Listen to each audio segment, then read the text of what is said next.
आशा करता हूं आप सब बहुत अच्छे होंगे। मेरा नाम है सिद्धांत अग्निहोत्री। स्टडी ग्लोस पे आपका बहुत बहुत स्वागत है। दोस्तों, अभी जो लीबिया में कॉन्फ्लिक्ट चल रही है हम उसको देखेंगे। तो चलिए आगे बढ़ते हैं। ट्विटर पे मैं आ गया हूं, ये रही मेरी आईडी और ये मेरा टेलीग्राम चैनल है। मतलब हमारा टेलीग्राम चैनल है स्टडी ग्लोस का। आप यहाँ से पीडीएफ ले सकते हैं। ये पहले लीबिया देख लो। लीबिया अफ्रीका में आपको मिलेगा, नॉर्थ अफ्रीका में आपको मिलेगा। इधर आप चले जाएंगे, अगर आप थोड़ा सा ईस्ट में जाएंगे तो आपको इजिप्ट मिल जाएगा, वेस्ट में जाएंगे तो अल्जीरिया मिल जाएगा, ऊपर तुनिशिया है, नीचे चैड है, नाइगर, ये सब मागरेब रीजन है। लीबिया जो है, चलिए मैं आपको लीबिया के बारे में पहले थोड़ा सा बता ही देता हूं। लीबिया मागरेब रीजन आप समझते हैं। देखो, नॉर्थ अफ्रीका का मागरेब रीजन बहुत ही ज्यादा इंपॉर्टेंट रहा है, ठीक है। इसको अरब मागरेब भी बोला जाता था। अब ये बेसिकली नॉर्थ अफ्रीका का सब रीजन है।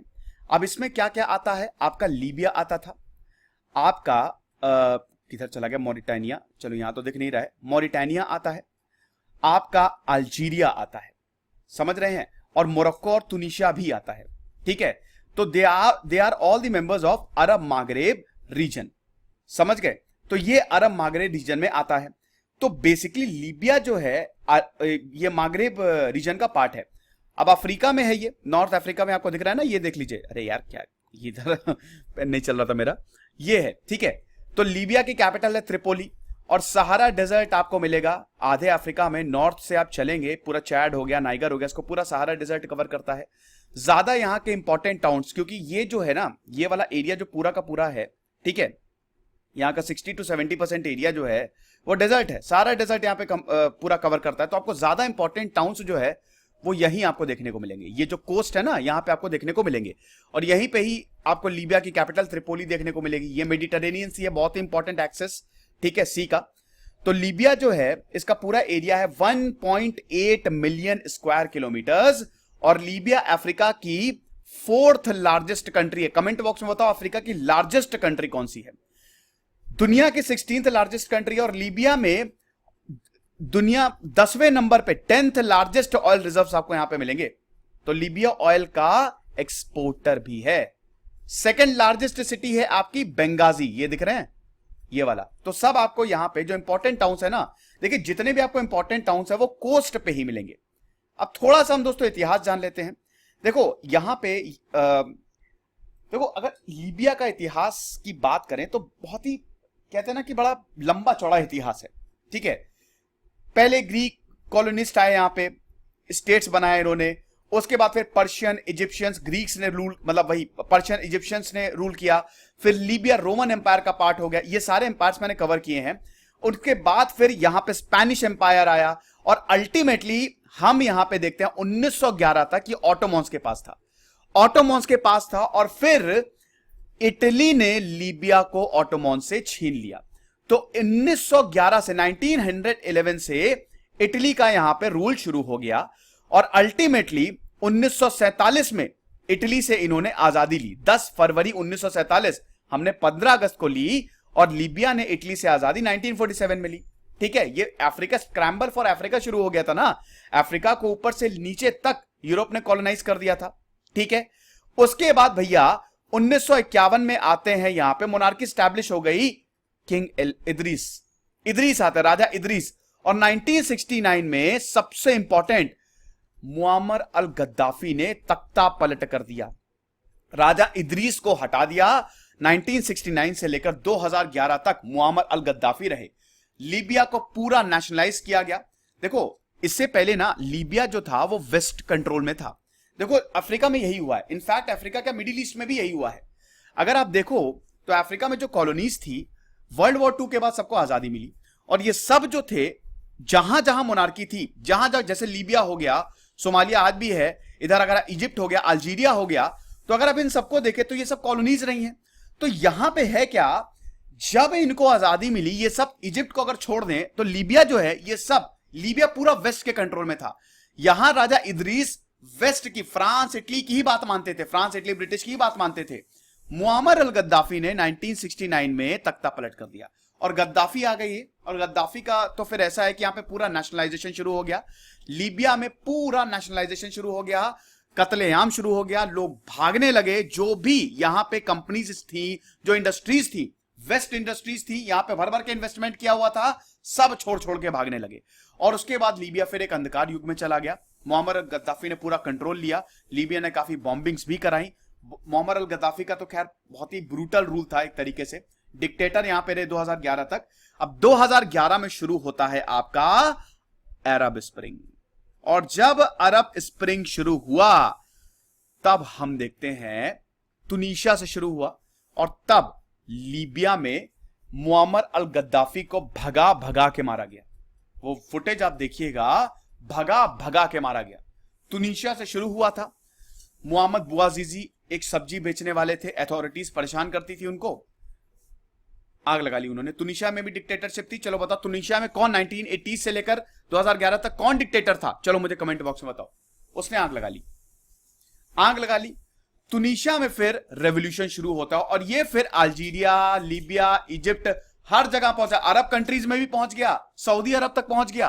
अब कहीं तो डेमोक्रेसी आ गई, जैसे तुनीशिया में तो डेमोक्रेसी, लेकिन कहीं पे इजिप्ट में डेमोक्रेसी आई, लेकिन अल्टीमेटली बाद में आर्मी का कंट्रोल हो गया।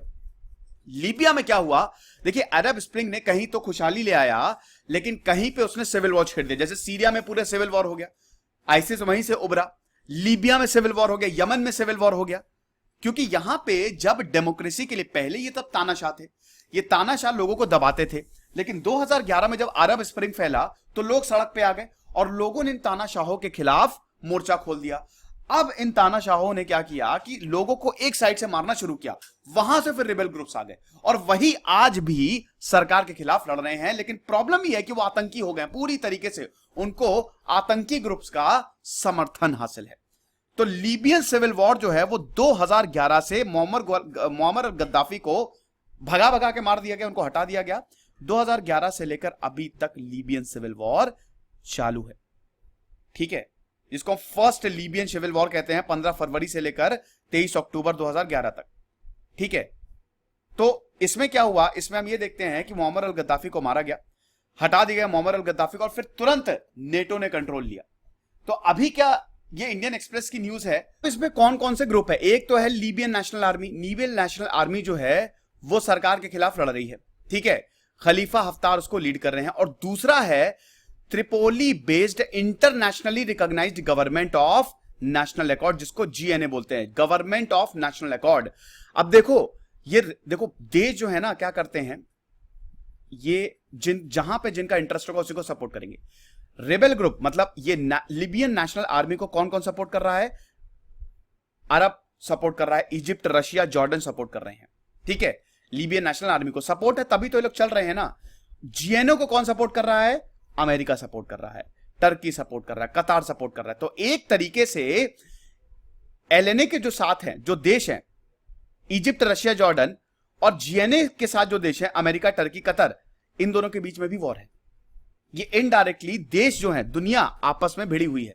सिविल वॉर एक प्लेग्राउंड होता है, आप समझ रहे हैं, पूरी दुनिया इनडायरेक्टली आपस में जिस फैक्शन को सपोर्ट कर रही होती है, और जो राइवल कंट्री जिस फैक्शन को सपोर्ट कर रही होते हैं, वो दोनों आपस में भिड़े होते हैं। अब ऐसा हुआ है दोस्तों कि एलएनए जो है, ठीक है, अगर हम बात करते हैं एलएनए की, तो पीस डील की भी कोशिश की गई है। यहां पे युद्ध विराम की, सीज फायर की घोषणा की गई, और यह भी बोला गया कि मार्च 2021 में हम इलेक्शंस करवाएंगे। ये जीएनए ने पेशकश रखी, लेकिन एलएनए ने इसको ठुकरा दिया, ठीक है। एलएनए ने इसको पूरी तरीके से ठुकरा दिया, और उसके बाद बोला कि नहीं, हमको कुछ नहीं चाहिए, हमको तो लिबरेट करना, हम तो लीबिया में अलग ही सरकार बनाएंगे। देखिए, लीबिया में सरकार की बात करें तो अभी मैंने आपको बताया कि 1969 से लेकर 2011 तक मुअम्मर अल गद्दाफी थे। मुअम्मर अल गद्दाफी को भगा भगा के मारा गया, ठीक है। 2011 में एक नया लीबियन अरब रिपब्लिक, आपको बता दूं कि लीबिया में 97% इस्लाम है, इस्लामी वहां का रिलीजन है। तो यहां पे जब मुअम्मर अल गद्दाफी को मारा गया, मोनार्की को खत्म किया, डिक्टेटरशिप को खत्म किया, तो यहां पे लोगों ने बोला अब हम लीबियन अरब रिपब्लिक बनाएंगे। अब दोस्तों ये तो बड़ा खतरनाक हो जाएगा, तो नाटो ने यहां पे कोलिशन बनाई, ठीक है। नाटो ने यहां पे अपने बहुत सारे देशों को, यहां पे वही नाटो अमेरिका वाले जिसमें अमेरिका की चलती है, उसने बकायदा कोलिशन बनाई। और यहां पे 2011 में पहला सिविल वॉर हुआ, जब नाटो ने अपनी सेना को लीबिया में भेजा।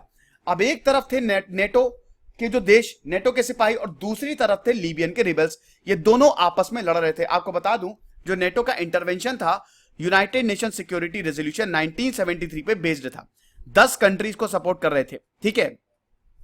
और 5 कंट्री जिसमें भारत भी शामिल था, India, Brazil, Germany, Russia and China, की लीबिया में आर्मी भेजनी चाहिए कि नहीं भेजनी चाहिए। यूनाइटेड नेशन में कोई भी ऐसा प्रस्ताव पास होता है तो उसमें वोटिंग होती है, ठीक है।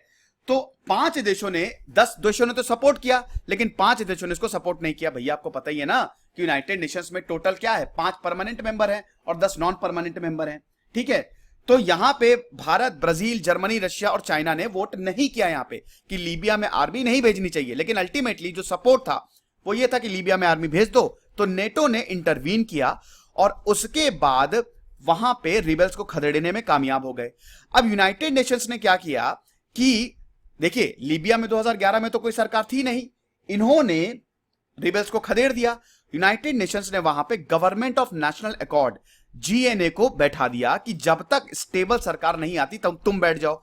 प्रॉब्लम यह है कि अभी तक 2011 से लेकर 2020 आ गया है, जीएनए अभी तक पॉलिटिकल स्टेबिलिटी दे ही नहीं पाई है।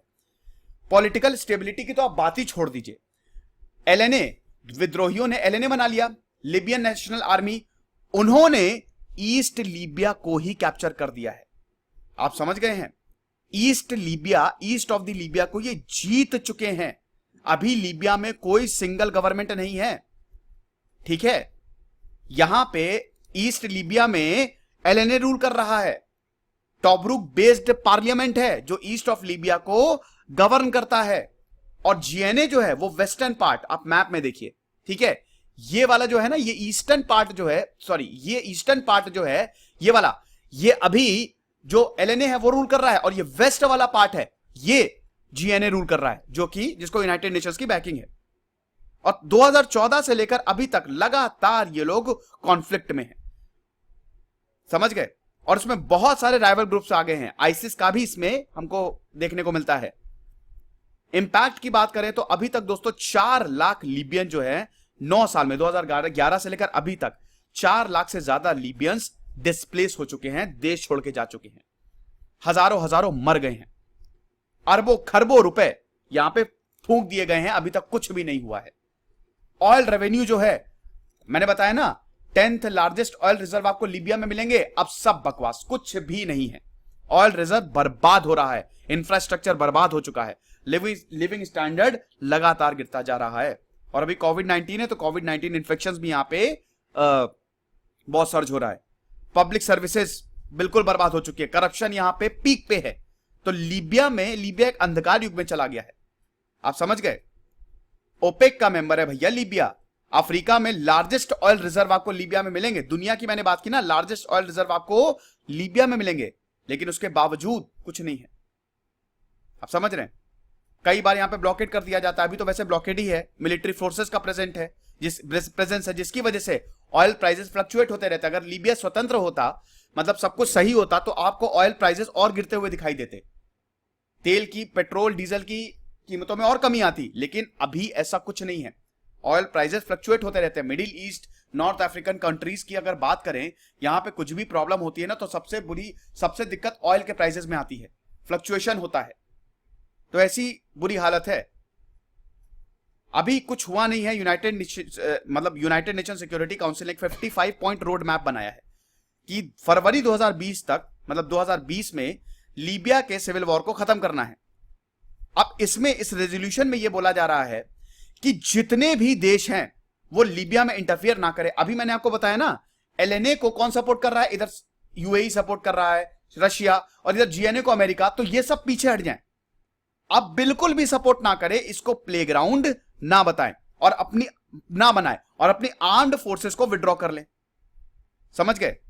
इजिप्ट ने एलएनए के साथ कायरो डिक्लेरेशन 6 जून 2020, अभी ही की बात है, इजिप्ट मैंने बताया ना, इजिप्ट एलएनए को सपोर्ट कर रहा है, तो इजिप्ट ने एलएनए के साथ मिलकर, आई होप इसमें आपको कोई कंफ्यूजन नहीं हो रही होगी, मैं बहुत ही आसानी से बता रहा हूं। एक एलएनए है, एक जीएनए है, बस देश एक, कोई एलएनए को सपोर्ट कर रहा है, कोई जीएनए को सपोर्ट कर रहा है। तो इजिप्ट जो है वो एलएनए को सपोर्ट कर रहा है। उसने अभी जून 2020 में कायरो डिक्लेरेशन जो है वो फॉर्म किया कि सेकेंड लीबियन वॉर जो लगातार चला आ रहा है 2011 से, इसको हम खत्म करते हैं और सीज फायर जो है वो युद्ध विराम की घोषणा करते हैं। भारत जो है वो लगातार चिंता जता रहा है कि ये सही नहीं है, लगातार लीबिया की कंडीशन खराब होती जा रही है। भारत और लीबिया ने ना बहुत अच्छे दोस्त हैं, 18,000 भारतीय लीबिया में काम करते हैं, इंडियन डायस्पोरा है वहां पे।